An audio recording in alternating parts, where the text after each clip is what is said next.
अपने साथ अब all India rice exporter association के प्रेसिडेंट सतीश गोयल जी को जोड़ेंगे। सतीश जी नमस्कार। और भारत के पास अच्छा खासा चावल है, एक्सपोर्ट नंबर्स यहाँ पर अब अच्छे लगने लगे थे, लेकिन ईरान के साथ जो दिक्कतें हैं और ओवरऑल गल्फ के साथ जो दिक्कतें हैं, किस तरह के नंबर्स हैं, क्या असेसमेंट है और किस तरह का हिट यहाँ पर आ सकता है? मैम, लास्ट ईयर हमने 6 मिलियन टन बासमती चावल का एक्सपोर्ट किया था इंडिया से, और जिसमें से हमने तकरीबन 4 मिलियन टन चावल जो है वो गल्फ कंट्रीज को एक्सपोर्ट किया था। तकरीबन 1 मिलियन टन उसमें से ईरान में था, और मोर देन 4 मिलियन टन हमारा गल्फ कंट्री हमारे लिए, पूरी गल्फ कंट्री बहुत इंपॉर्टेंट है। अगर इस बात 31 जनवरी तक के आंकड़े मैं आपको बताऊं तो पिछली बार 31 जनवरी तक हमने 48,40,000 टन चावल एक्सपोर्ट किया था, और इस बार 31 जनवरी तक हम 53,80,000 मैट्रिक टन बासमती चावल एक्सपोर्ट कर चुके हैं, जो कि हमारा टारगेट इस बार 6.5 million ton, 6.5 lakh million ton export करने का था। 6.5 मिलियन टन एक्सपोर्ट करने का टारगेट था हमारा, जिसको हम अचीव करने के और बिल्कुल तैयार थे। हमारा उसी गति से काम चल रहा था।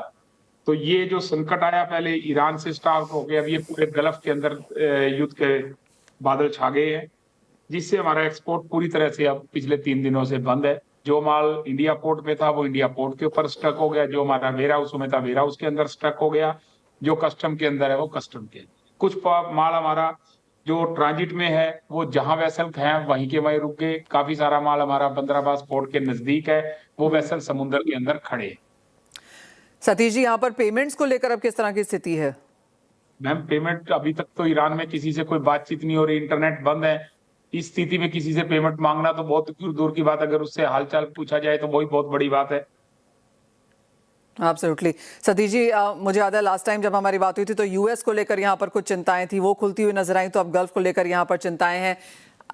वेट एंड वॉच वाली स्थिति है, क्या करने की कोशिश है, किस तरह की बात यहाँ पर? वेट एंड वॉच की स्थिति है मैम। कल हम जा रहे हैं चेयरमैन अपेडा के पास, 12 बजे उनसे हमारी एसोसिएशन के सारे मेंबर्स मिल रहे हैं। हमने आज भी फोन भी के लिए उनसे चर्चा की।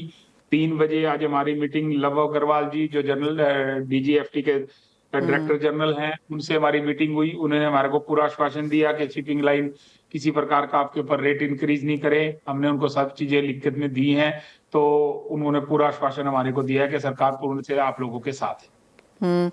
कितने समय तक आपको लगता है कि इंडस्ट्री इसको होल्ड कर पाएगी, वेट एंड वॉच वाली स्थिति में रह पाएगी? क्योंकि यूएस प्रेसिडेंट ने कहा है कि 4-5 हफ्ते ये चल सकता है।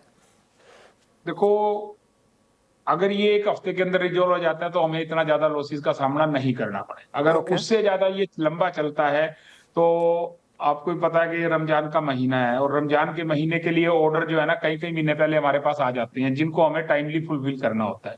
वो सारे ऑर्डर अगर हमारे टाइमली फुलफिल नहीं हुए तो कल को बस